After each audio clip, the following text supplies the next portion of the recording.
అప్పలాయగుంట ప్రసన్న వెంకటేశ్వర స్వామివారి దేవాలయం తిరుపతి నుండి కేవలం 16 కిలోమీటర్ల దూరంలో సుందరమైన పంట పొలాల మధ్య ఎత్తైన కొండల నడుమ ఒక దివ్యమైన అపూర్వమైన క్షేత్రం. ఇక్కడి స్వామివారు కలియుగ ప్రత్యక్ష దైవమైన శ్రీ వెంకటేశ్వర స్వామి స్వయంభుగా వెలిశారు. ఆ దేవదేవుడు అభయహస్తంతో భక్తులను చూచి నీకు భయం లేదు, నేనున్నాను అని మనసారా ఆశీర్వదిస్తారు. తిరుమలలో లాగా స్వామివారి వరదహస్తం ఇక్కడ ఉండదు. ఇక్కడ స్వామివారు అభయహస్తంతో ఉంటారు. ఇది వెంకటేశ్వర ఆలయాలలో ఈ అప్పలాయగుంట క్షేత్రంలో మాత్రమే దర్శించగలిగే అద్భుతమైన దృశ్యం. ఇక్కడి స్వామివారిని ఒక్కసారి దర్శనం చేసుకుంటే హృదయం ఆనందంతో నిండిపోతుంది. ఈ ఆలయ చరిత్ర వెనుక ఒక అద్భుతమైన స్థల పురాణం ఉంది. శ్రీ మహావిష్ణువు కలియుగంలో శ్రీ వెంకటేశ్వరుడిగా అవతరించి నారాయణ వనంలో ఆకాశరాజు కుమార్తె శ్రీ పద్మావతీదేవితో వైభవంగా వివాహం చేసుకున్న తరువాత కాలినడకన తిరుమలకు బయలుదేరారు. మార్గమధ్యంలో యోగులు సిద్ధులు తపస్సు చేస్తున్న పవిత్ర ప్రాంతం అప్పలాయగుంట.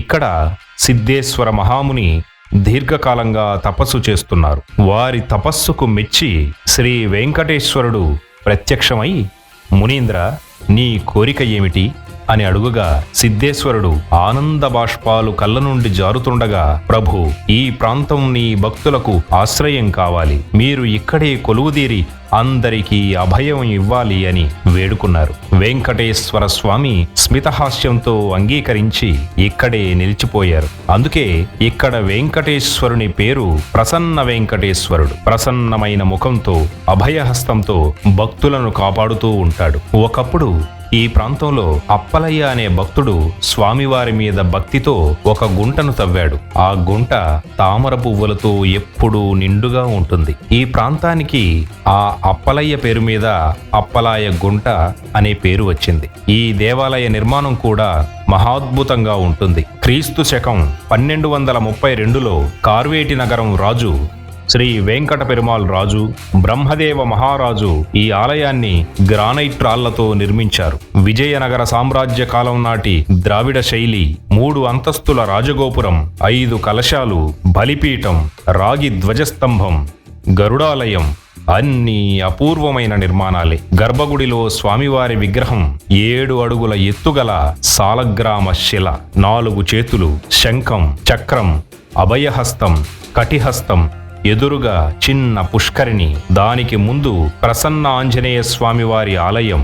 ఈ ఆలయానికి ఆ హనుమంతుడు నిరంతరం కాపలా కాస్తూ ఉంటాడు. ప్రధాన గర్భగుడికి ఎడమవైపు శ్రీ పద్మావతి అమ్మవారు, కుడివైపు శ్రీ వేదనాయకి అమ్మవారిని బ్రహ్మదేవుడే స్వయంగా ప్రతిష్ఠించారు. ఆలయ ప్రాకారంలో వాయు భగవానుని సన్నిధి.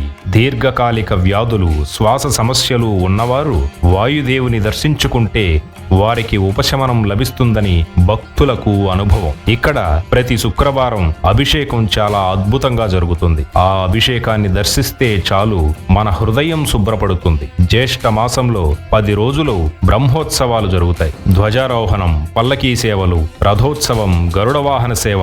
తిరుమల నుండి బంగారు ఆభరణాలు తెచ్చి స్వామివారిని అలంకరిస్తారు. వైకుంఠ ఏకాదశి, ఉగాది, రథసప్తమి, దీపావళి, ప్రతి పర్వదినం, ప్రతి ఉత్సవం ఈ క్షేత్రంలో మనకు ఒక దివ్యానుభూతిని అందిస్తాయి. ఈ ఆలయం 1988 నుండి తిరుమల తిరుపతి దేవస్థానం నిర్వహణలో ఉంది. 2018లో కుంభాభిషేకం జరిగింది. ఆర్కియాలజికల్ సర్వే ఆఫ్ ఇండియా ద్వారా జాతీయ స్మారక స్థలంగా గుర్తింపు పొందింది. భక్తులు ఎవరైనా ఇక్కడికి వచ్చి స్వామిని కొలిచి ఖాళీ చేతులతో ఇంటికి వెళ్లరు. వారి సమస్యలు తీరుతాయి, కోరికలు నెరవేరుతాయి.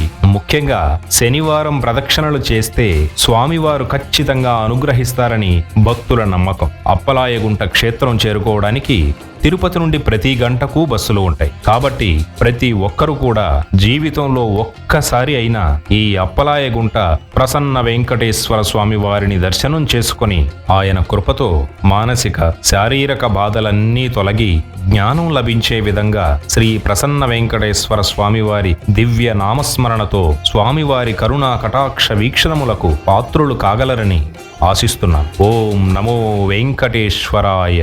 ఓం నమో నారాయణాయ.